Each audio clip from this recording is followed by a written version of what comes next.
Tanya Talks. I'm your host, Tanya Ricketts, and tonight we have joining us tonight are Anne and Bill. So welcome, Andrea and Bill. Sorry, I get confused with the Anne and Anne. Anne works. Most people who like me call me Anne. Okay, okay. Well, I love you. So welcome both of you this evening, Bill and Anne. Good to see you Good to too, see you. hon. Thank you. So tonight we are going to have, I have a series about couples and marriages and partnership and all the rest of that, just, how we exist. And I believe that you can find the truest expression of how you love yourself through your partner. And I think it's an interesting concept. And I think it's amazing that you guys have this love experiment going on. So tell me a little bit more about that. Tell me about, your journey into that process. That's it. I didn't think it was an experiment. I thought it was life. She clued me in though. Life is an experiment. It's funny. The first thing that popped at me when you said that was, is a relationship a reflection of how much you love yourself? And that's interesting because when I first met him, I would say that I was really struggling to quote, love myself. I probably got to the point where I really didn't think I was worthy of very much, even though I was living, right, this epitome of the perfect life. And so when I first met him, April Fool's Day, 2012, so that's kind of a Freudian pun right there. I was gonna say. We debate who the joke is on, her, me, or the universe, or both. Never sure. I met somebody that I could see that would love people for just the way they were. And that had been such a rare thing in my life. We often, and myself included, I'm not even excluding myself, come into relationships having a certain expectation that you'll fit a square peg in a round hole, as I call it, thinking that somebody's going to meet needs within you. And so it's interesting because when we came together, we were very clear with each other that we had absolutely no desire to create another codependent, I'm going to fill, your reality, right, into mine, that we really wanted to stand strongly in who each one of us was, which was a totally different approach than I'd ever been through before, and it felt completely right. So I thought that was intriguing how you phrased it, because I wouldn't say that I was in a place of self-love. I would say the last 9 years has been peeling back the layers that aren't that, and really learning to stand in my own. And so that's the one thing about this partnership, and the gift that it's given me is this.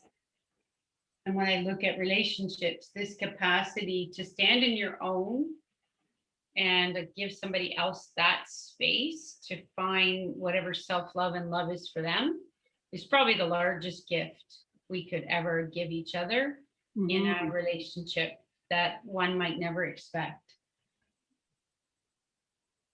Yeah, it's really interesting. When I think back, so I spent a number of years before I met Anne in the, I'm going to call it the spiritual ecosystem. We'll use that language. And a lot of people explained what love should be and what relationship should be. And you got to put it out there and you got to say what you want. And you got to have blonde hair or brown hair, or how tall and what personality. It never resonated for me. And so here I was, kind of tricked by my daughter, who was living in Toronto, to drive 3,000 kilometers to do two of the largest trade shows in Canada. I'm going, why am I doing this? And on the way across Canada in my little car, filled to the brim with stuff, I really had this long conversation with myself, you can call it with your guides, whatever language you prefer. It's kind of like, what the fuck are you doing, Bill? What are you waiting for perfection? What is perfection? Mm. Don't you think us guides and these higher conscious beings know what is a beautiful conversation or combination? Like, don't you think we know anything? Oh, I I kind think of like that because I mean, we just had an offline conversation and be sharing stuff with my kids, and I almost think that, oh, I have it all wrong. well, it's just the spiritual community tends to think the guides and the non-physicals are daft and stupid, that we have to say the certain right word, that we have to have the right intention. And it's like, really, as a parent, when you're raising your children, if they make a mistake in their language, don't you understand what they want? And Right. and so I'm driving across Canada, and I think I was just entering Ontario, where a lot of trees and beauty. And I kind of went, okay, all right, I surrendered. Point blank. I am not going to define who I'm looking for. I'm not going to define what her personality is going to be, et cetera, et cetera, et cetera. I just surrendered the whole thing. So 3 days later, she shows up. Isn't that beautiful? So we talk about this from the spiritual realm when we surrender, how things just kind of come together for us. And we surrender not because we give up, but we surrender to the highest and greatest good for ourselves. And we trust, as you talk about the guides, and we trust in something greater than us to understand even deeper than we understand, that knows how to have that submerge and have that experience come to life through us. So I Yeah. think it's amazing. So I think for me and for us, um, understanding that every day is surrender. It's not a one-time shot. You don't breathe once. You keep on breathing. You don't surrender once. You keep on surrendering. You for us at least, it's when you actually endeavor to put unconditional love into practice, it means you love this person no matter what their choices are. Mm. So if they piss you off one day, it doesn't happen very often, by the way, but um, you still love them. If they do something that is completely out of what you would expect in character, doesn't matter. You hold the space for them. Um, and on, and we can, well, I'm sure, chat about it. So well, let's dive into that, because that's a hard place for a lot of people to be. What makes that successful with you guys to, we get angry at an individual, and our partners, we get angry because they can't do something for us, and they may not be able to do it because they can't even give it to themselves. How do you do that? Like, how does that resolve itself for you when you're pissed off with one another? Ah, that's a great That was the wrong question. No, No, that's a great one. no, it's a great That's awesome. question. I think the biggest thing for me that I've learned is that from my perspective, we really shouldn't have expectations of the partners that we choose in our lives. In other words, if you go back to the discussion we started with, is the love comes from self. Anything else after that, I call it, is a benefit. And what I've learned in this relationship is, one, if there's something that I'm not getting that I need or I want, and I voice it, doesn't mean that I can actually expect him, because then you start to create almost like a command performance, is what I've seen of how, and trust me, I did it in my last my ex-marriage, right? So I get this, is we expect that individual to fulfill certain needs within us. And that's the one thing that we were very clear at the beginning, is that we took responsibility for our own triggers, our own anger, our own pissiness, and realized, and we're very clear with each other, that it's not really his fault or his problem, it's mine. And so going into that out of the gate, what it did was give us some really safe space to be able to express when I'm pissy, but not project it at him, meaning that I took responsibility out of the gate to express how I felt, to express what I was seeing in myself, and he would hold space and lovingly challenge it, but without attacking and making it think that it was all, quote, my fault. Well, it wasn't your fault. I didn't have to make it feel like it. I love it. My problems were So your I fault. learned offline that Bill's a true comedian. Okay. He is a total comedian. Well, you know, you said it so well. Thank you. I did what the way we established, I'm going to call it the relationship boundaries or guidelines, let's call it that, Guidelines. is, you know how in the house it gets messy periodic, Oh, I hate this guideline. right? If you fucking don't like it, clean it up yourself. In other words, take accountability when you see stuff that you think shouldn't be the way it is. Because the other person, don't assume they know anything. Mhm. Like, come on, guys are daft. We don't understand that shit. We have to be told all the time. Well, not really, actually. We do. It's just that if someone else takes the lead, we'll follow. Mhm. And that's my personality type. And so I think that's the part I like about our relationship is I am over and over and over and over amazed in how much Anne is willing to accept her own shit. It doesn't mean she has to do it the same moment. I did learn don't poke the tiger when the tiger's angry in the cage. Don't leave the door unlocked either. Right. Get your running shoes ready just in case. Well, it's interesting because I'm listening to you guys, and what I hear is that something that I've been echoing for the last few years when I am working in, one-on-one with couples. And I say to them all the time, what you're upset with in your partner, you've been upset with before you met your partner. It started, you've just been playing it out with your partner for the last however many years you've been together. Yeah. So I like the idea that you're taking responsibility, understanding that this is your work. The part that I also realized though is as we're all looking for connection as human beings, we're wired for connection. How do you then now connect with one another?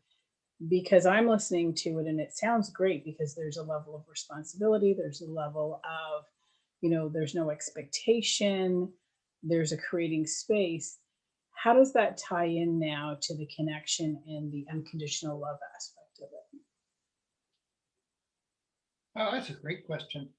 I'd like a bit of a wind back in our relationship to one of the things that we established very early as well was, so picture somebody moving 3,000 miles into a home that Anne and I bought together that I'd never seen. And that her relationship had to change with her spouse. And imagine when her surprise, when I endeavored to explain to her that I can't actually commit in the normal way. And as we chatted back and forth, what we commit to is each other's evolution, each other's extension of their consciousness and love. So does that create a connection?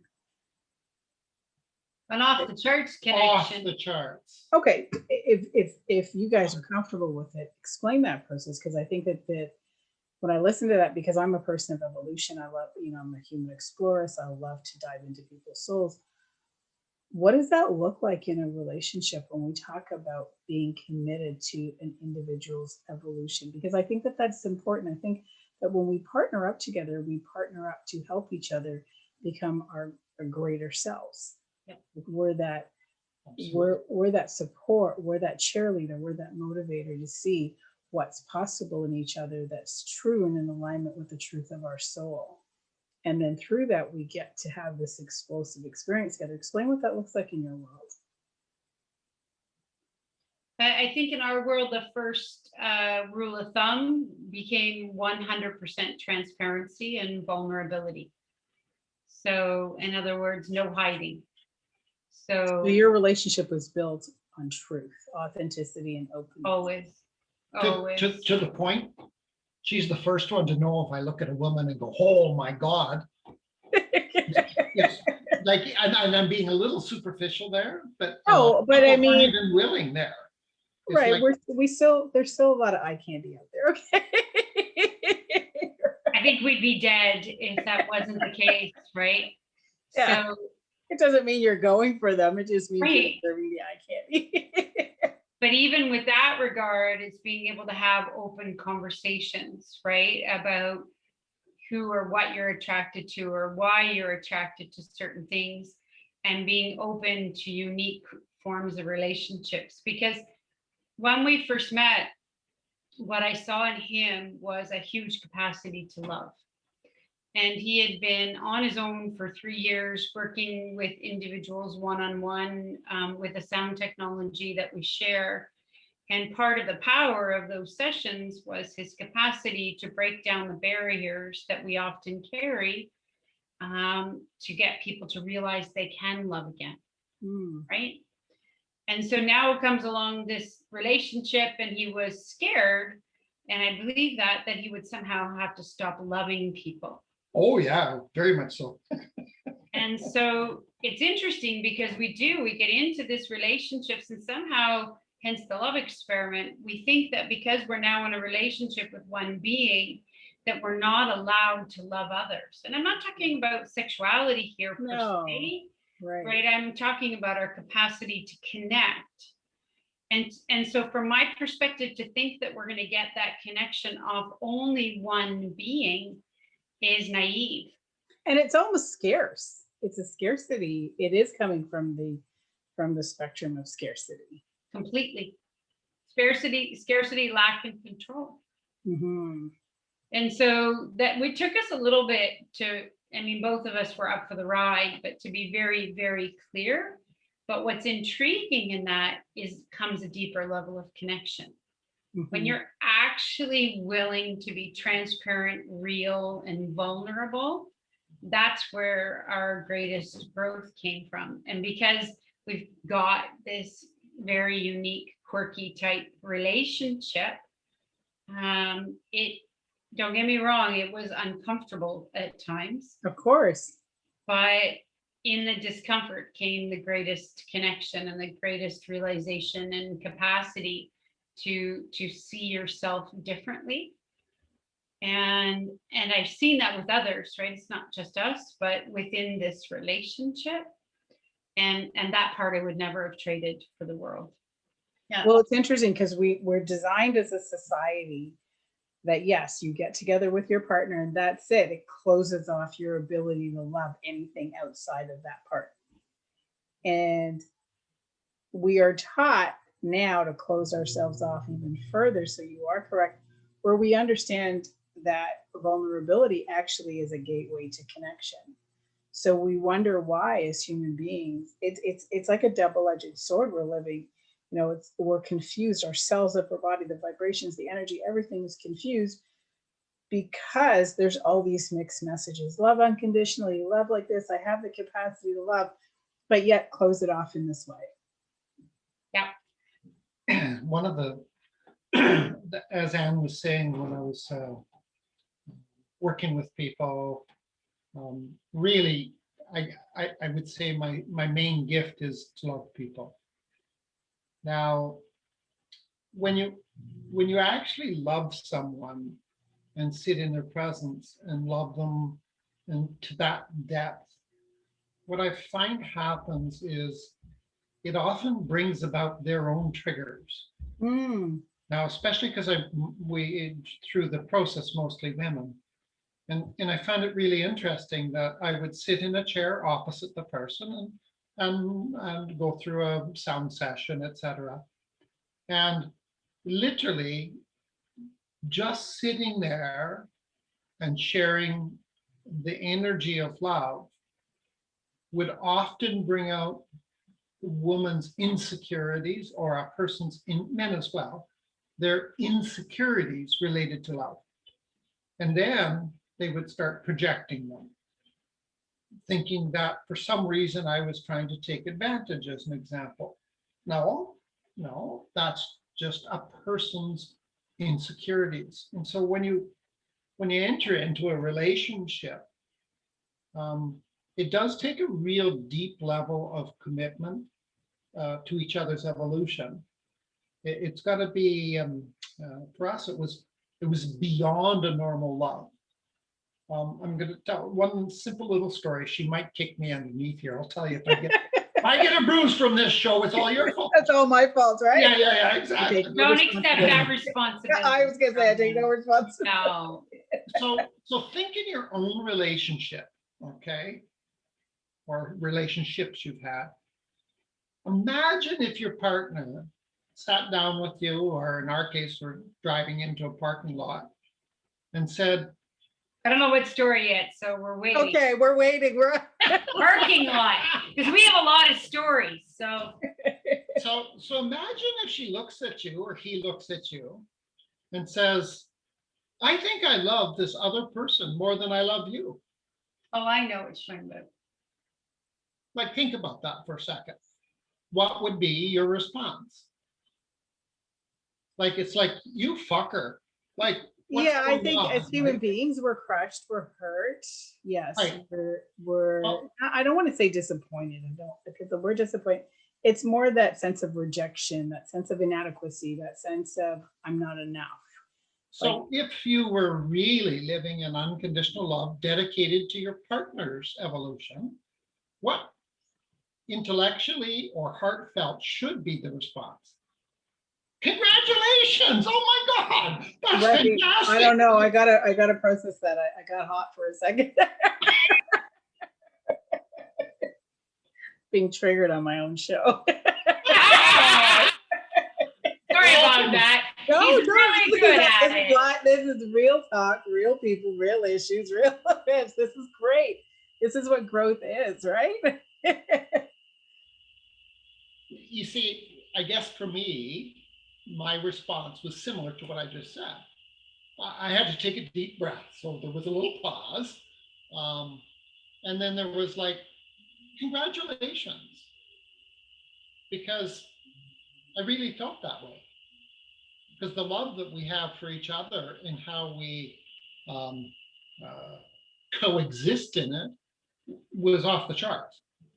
And if Anne had found something better, and I really was committed to her evolution, then I should be totally excited. And I actually was. That takes a lot of strength. I gotta be honest. Takes a lot of strength.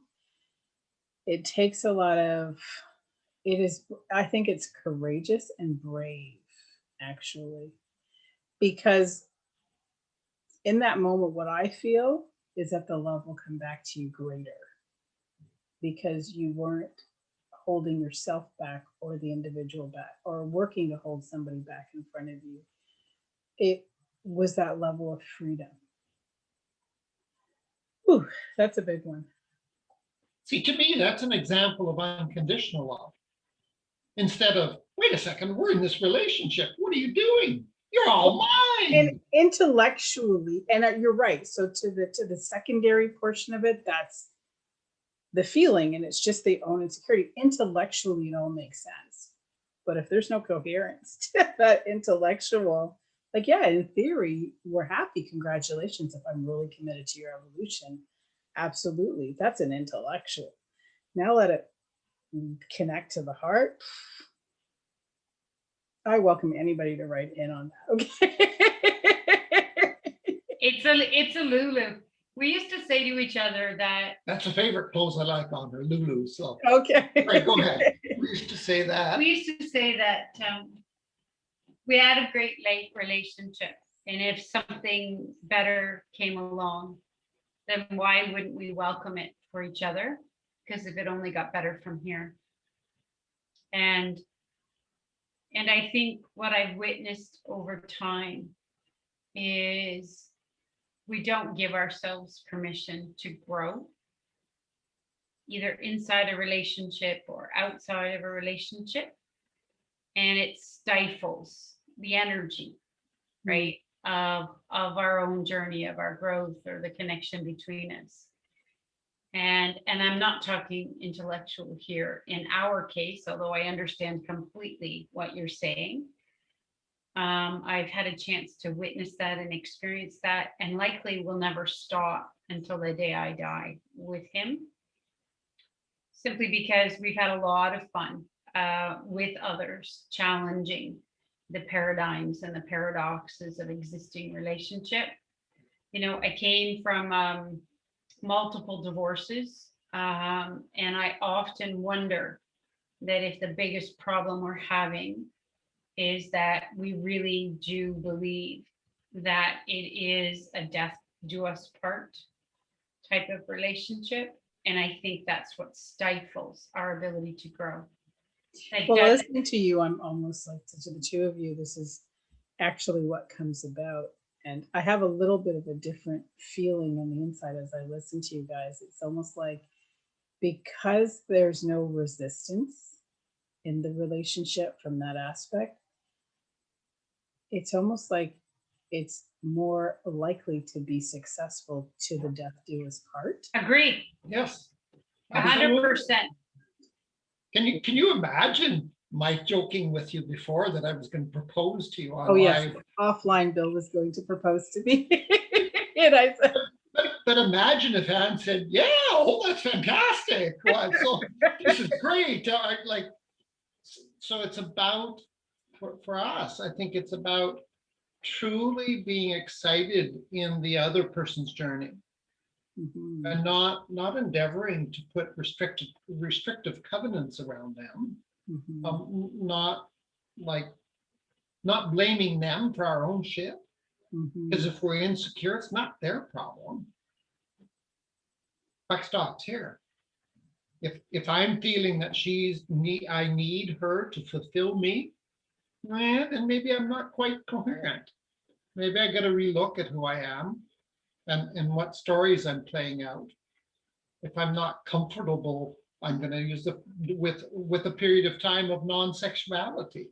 If that's not able to be part of my life, then look at myself. Because it's not the other person's problem. It's my fucking problem.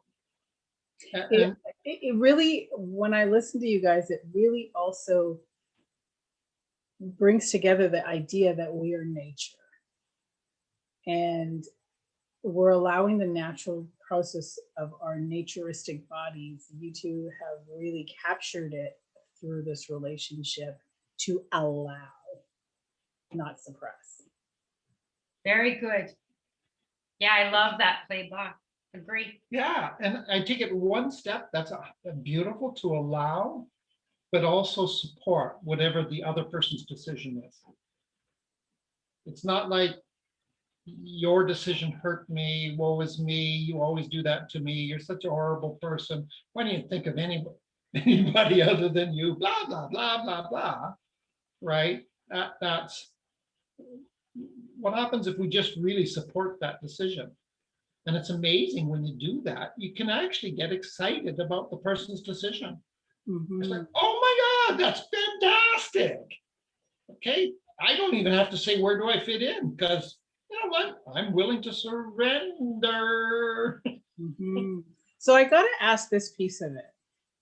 I don't know why this just popped in my head, but I thought it sounds great. Now, bring a finance into it. Now, how do you guys bring the same concept. It's funny you as- brought that up because I was going to give you an example of that. Well, because all of a sudden I'm thinking, okay, so you're supporting each other, you're loving each other unconditionally, like this, it sounds, it is actually a new concept that I think that is worth the world exploring.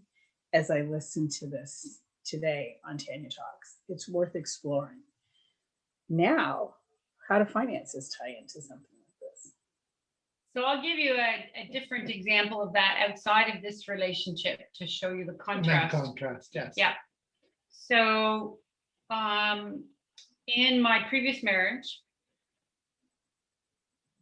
when my now ex-husband, this is a great example, had a desire to get out of his current business because it was literally killing him. And instead of supporting him and saying, although I did, but not as good as I would have today, and saying, you do what you got to do, my fears and insecurities came up about finances. And so instead of loving him unconditionally and saying to him, quit tomorrow, we'll figure it out, Mhm. I tried to manipulate him to say, you need to do this differently, not because of him, but because I was scared. And just before you asked that question, weirdly, that image came into my mind. We're in sync. Thinking, baby. So when we came together, because of old paradoxes and old paradigms about finances, we wanted to use that same unrestricted energy between us. And so when I look back now, I can't say that once, okay, maybe once, has he said to me, don't do that. We couldn't, we shouldn't, and we can't afford it. Because I think we often use finances and money as a way to manipulate and control each other.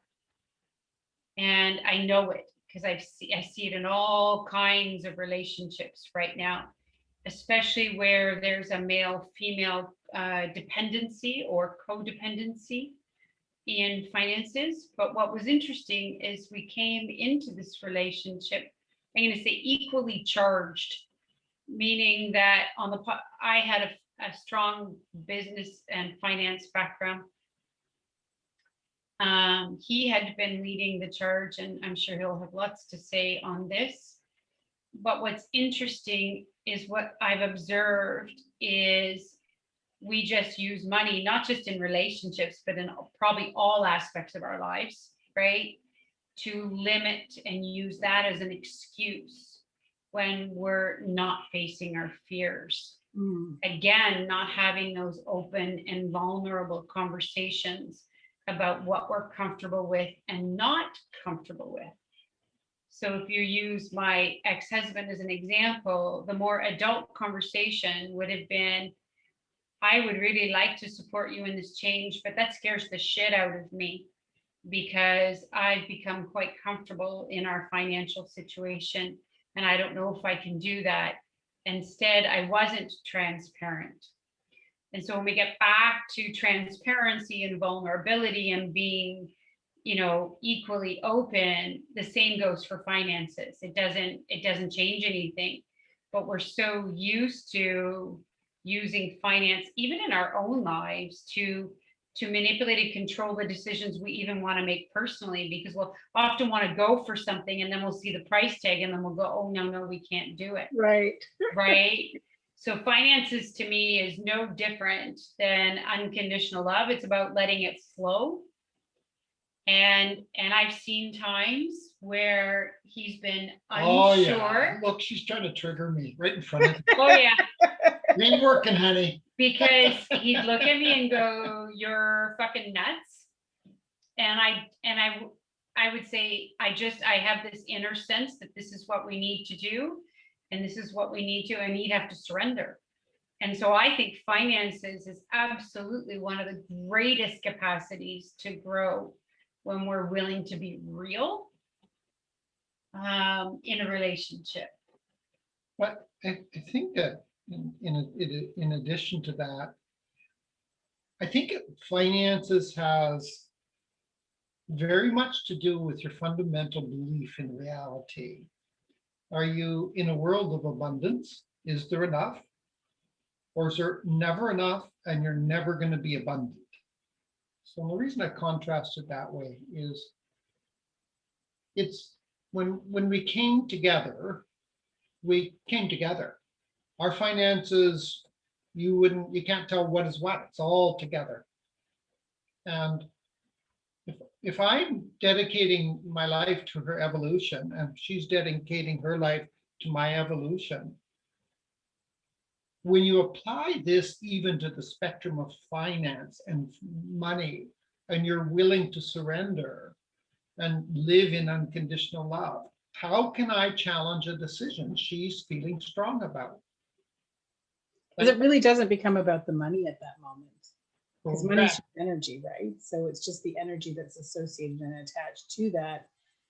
It's just the fear of, can I take care of myself? Can I support myself? Like all of a sudden, Andrea's belief in herself to do whatever it is in that moment, which involves the exchange and use of money. All of a sudden, Bill says, hey, I feel threatened. It takes me back to not being supported or whatever it triggers within you. Am I understanding that correctly? Yeah, I think so. There's a quote that I read in a Sacred Economics book She's been teaching me a lot on this part, for that sure. that really stood out for me, and it's about a history or a story or a relationship that we have created with money. And if I had it, I might grab it while we're chatting. It's very profound to me, because what came to me, and I feel this is true of relationships as well, is we've come through multi generations of feeling like we don't want to be dependent on anyone or anything. So what that translates to for me is, one, we don't necessarily have the capacity to receive love as fully as we can. Because if I receive love, then I have to give something back to you. And we've created or instilled this huge independence for independent consciousness that we are separate from each other. And this includes our relationship with money. And so what's interesting to me is my question in this discussion is, do we feel solid enough in ourselves and in our own relationship, with ourselves and with our own finances, that if we feel that, let's call it, something was going south in our relationship, that we feel confident enough to say, no, this doesn't work for me, and I want to do something else. In other words, it will come back to us tenfold, but we don't. And what happens is this separateness and this fear and this lack and insecurity continues to perpetuate not only the nature of our relationships, but also the nature of our relationship with money. And so to me, they're very codependent. And there has been a long-standing history, particularly amongst men and women, that has not been really erased from our consciousness yet. We're very much, the man has provided for the family and the woman has monetarily, right, from a safety security standpoint. And so how do we navigate that now, understanding there's a long history, but that he doesn't need to? And so when I would make decisions that made him uncomfortable, I'd say to him, listen, like, it's not your responsibility to go out and fix this. We're in this together. But I feel equally responsible that I need to do this for us, for you, for our children. And what I noticed over time, and that's where I see women's capacity. So I call it the capacity to flow. 9 times out of 10, most of our capacity to flow into a situation that can often require an expenditure, when we're in that state of flow, women understand that the universe flows, right?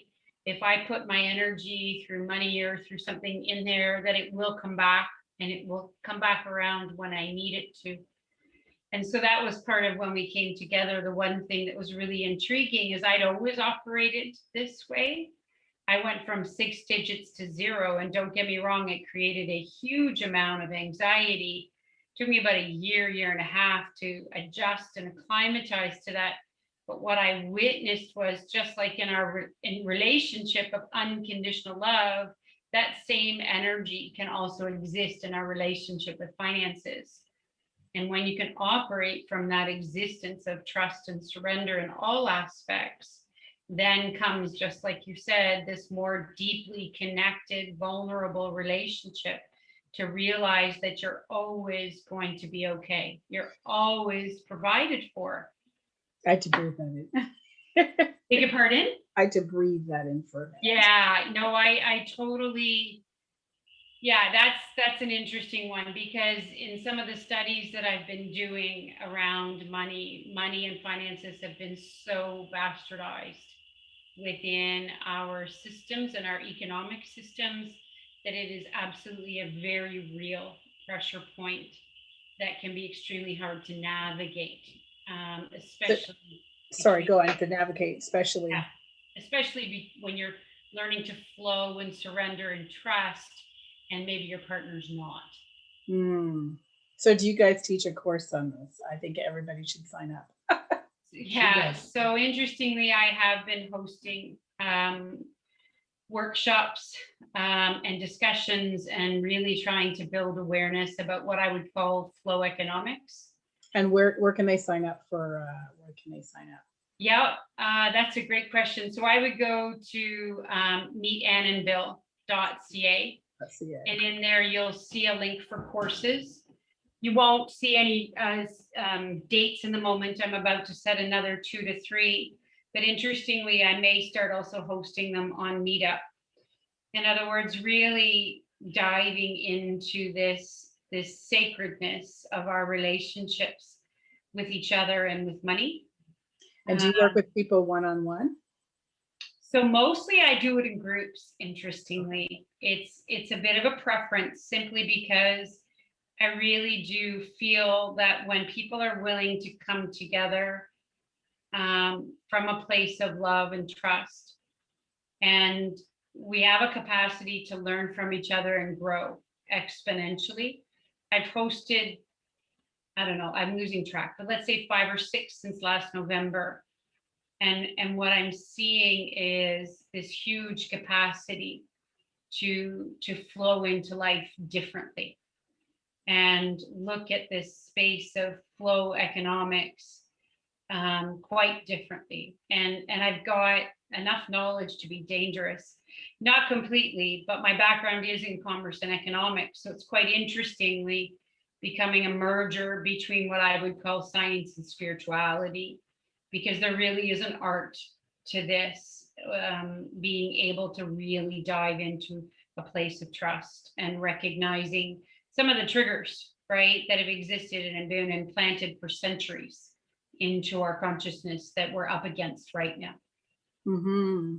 And the reason why I asked for the course is not just for the financial aspect of it. It's just from the onset of this conversation, the uniqueness of how you guys have framed the foundation of your relationship together, I think is very unique. I think it's refreshing. I think it's very forward, out of the box, innovative. You know, it's just, it seems less heavy. You know, it doesn't seem, you know, yes, you guys still, you know, experience the same BS like everybody else. It's the way that you go about, the approach that you go about dealing with it, takes it to thyself first, but still creates the connection, leaves the responsibility on owning your own in the moment, and then coming together, but yet supporting each other. Like, it's just so beautiful. It is a different concept that may not work for a lot, but I think in a time where we're going through all these changes in the world, um, and there's a lot of shifts taking place, I think it's a perfect time to embrace a new concept. And I'm going to say it's an experiment to test the theory. Does it work? Is it possible? And I think that considering you're the real deal and you're actually actively doing it within your own lives as a testimony, I think it would be great if you could extend that to the world in a course or a workshop. Well, we call it live experiences because, I mean, we used to host weekend events, right? Where people could come and get to know us and others more deeply. And when COVID hit, we'd already been led to do more online presence. So yes, at times we have worked with couples over a 9-week period or an 18-week period, depending on what they feel, or month to month, trying to challenge and educate differently. You know, that's why the love experiment is really a catch-all in the sense that, you know, we are operating quite differently than most in our relationships. We do even with money. Very much. And we share even a technology that nobody understands. So the love experiment just became, when you go to meet Ann and Bill, you'll see that it's this foundation of love, technology, and change. And technology is just a catalyst, because if you're open and receptive to some of what we're teaching or sharing or experiencing, then technology just helps assist in transmuting some of that older, denser energy. But there's still free will. And so often when we would host groups and weekend events and so on, it was the craziness between us that would attract people to see that life could be done differently, and then permeate some of that into their own existence in a translation that felt correct for them.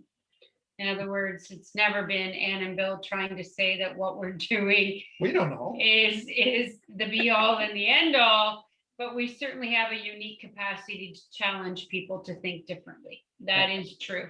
And that's been true in our relationship since the day we met each other, which of course made the relationship even more fucking fun. Well, I was going to say, what an adventure, because you kind of don't know what to expect, right? Never. Right. Like there's never, and especially if you're evolving, because you're transforming and you're changing and all the rest of that, you're transforming in ways that you didn't even think possible for yourself, let alone for your Right. partner to witness. Bill, you when you said the way we handle, when Andrea said the way we handle finances are very different, you said very true. Expand on that if you remember, if you can recall. The way we handle finances is very different. And you said that's very true. I guess the way I think about it is, I don't have my own money at all. And I'm good with that. I guess that when you believe in an abundant universe and are willing to live it, things do show up. But it is different living that way than talking about it. That's where Anne has challenged me a bit over the last little bit, as she's been taking down this course of spiritual economics and spiritual business, etc. Is when finances are spent, it's an energy that gets transferred through the financial exchange. So if I'm in a relationship where I'm honoring the other person and really dedicated to their evolution, decisions around financing, buying, etc., is part of the expression of how the other person or I interact with my environment. And so I don't expect as an example, or in this example, and to make all perfect decisions. Quite frankly, who do I think I am to think I know something different or better than her? Mm. So our challenge is to trust the other person's decision. Now, and trusting in is trusting yourself at the same time. Yes. Trusting myself that, again,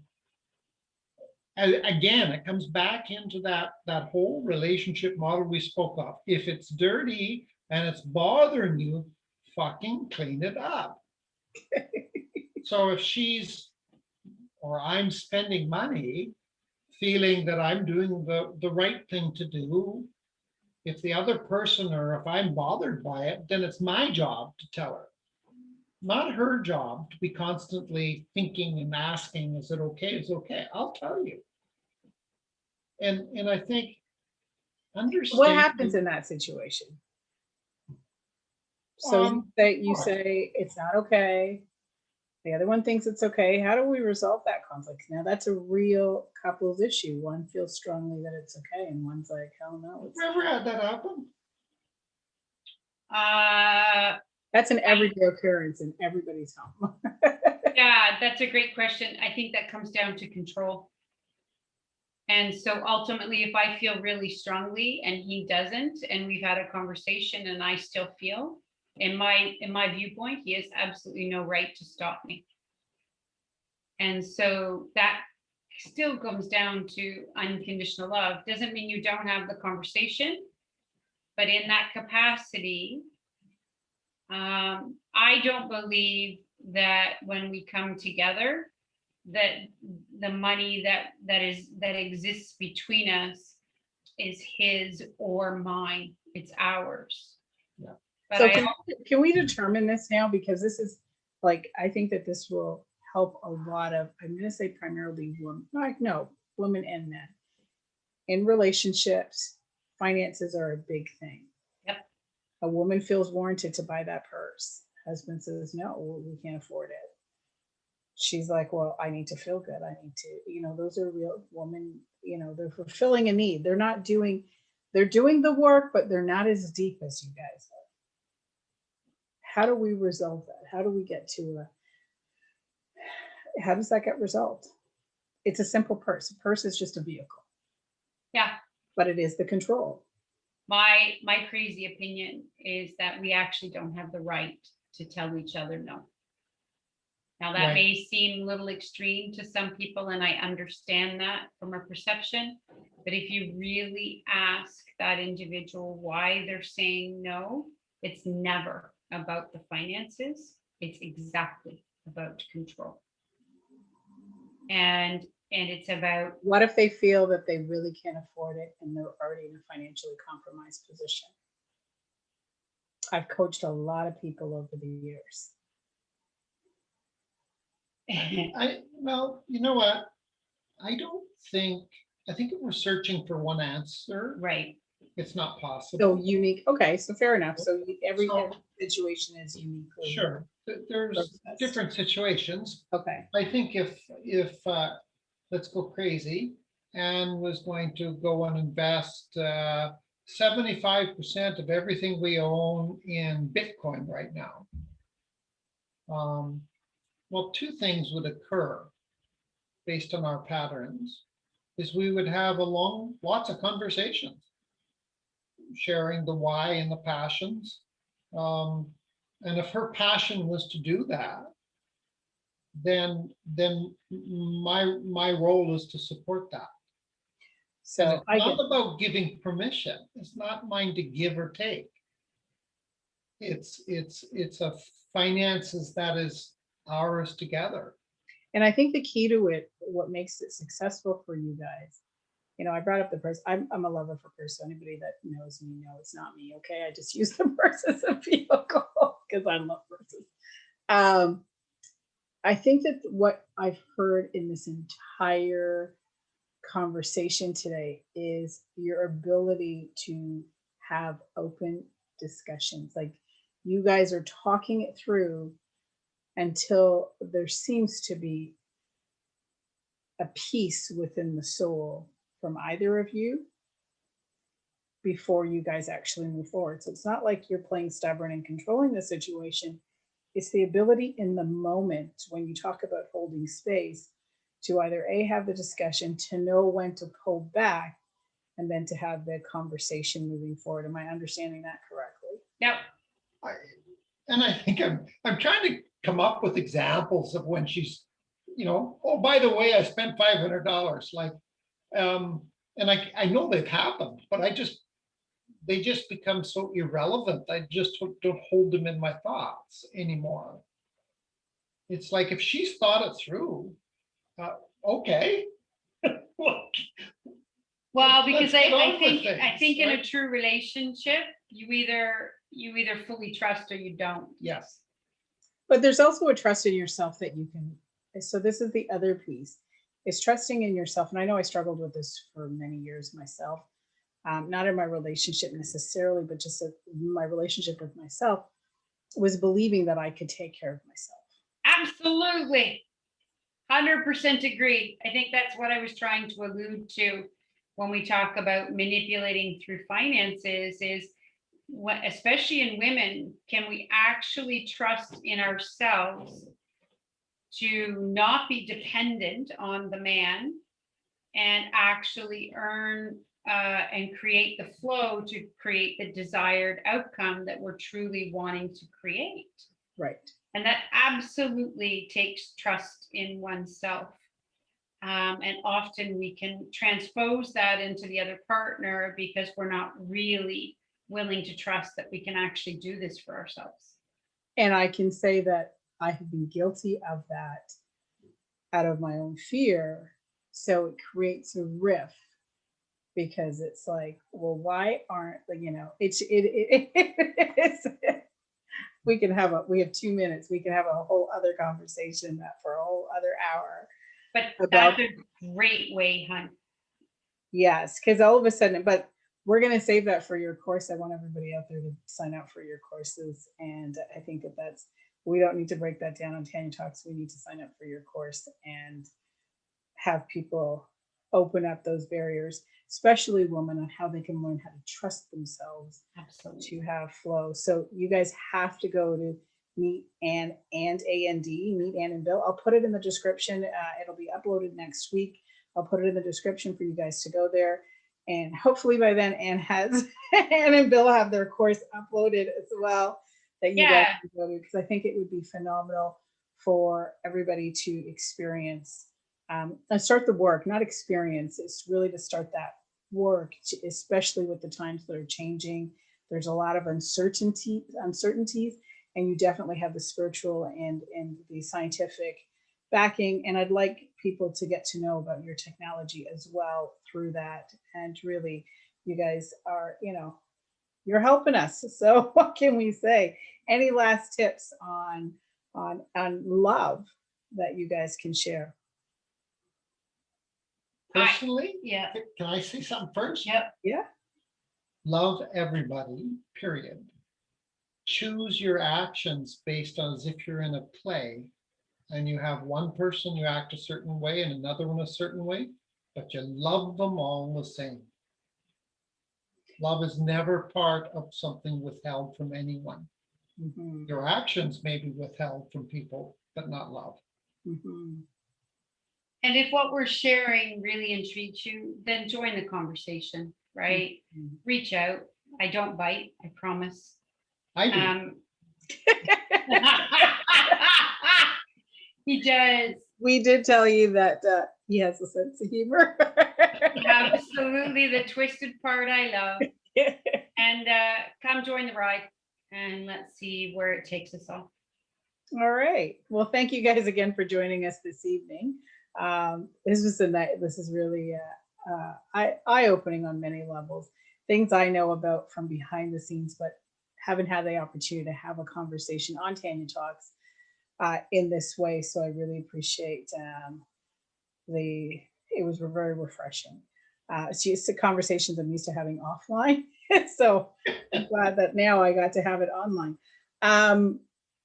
So yes, thank you guys for being with us tonight. Remember, guys, I will put it in the description, meetannandbill.ca, loveexperiment.ca as well. please, you can reach out to Andrea on Facebook at andrea.ann.austin and Instagram, Andrea_and_Bill, and LinkedIn, Andrea Lee Austin, Leigh Austin. All right, guys. Thank you again for joining us this evening. And thank you guys for tuning in. Join us tomorrow when we will have Teresa Simpatico with us. What are you afraid of? So that'll be another good one as well. All right. Good night, everyone. Right. Bye-bye.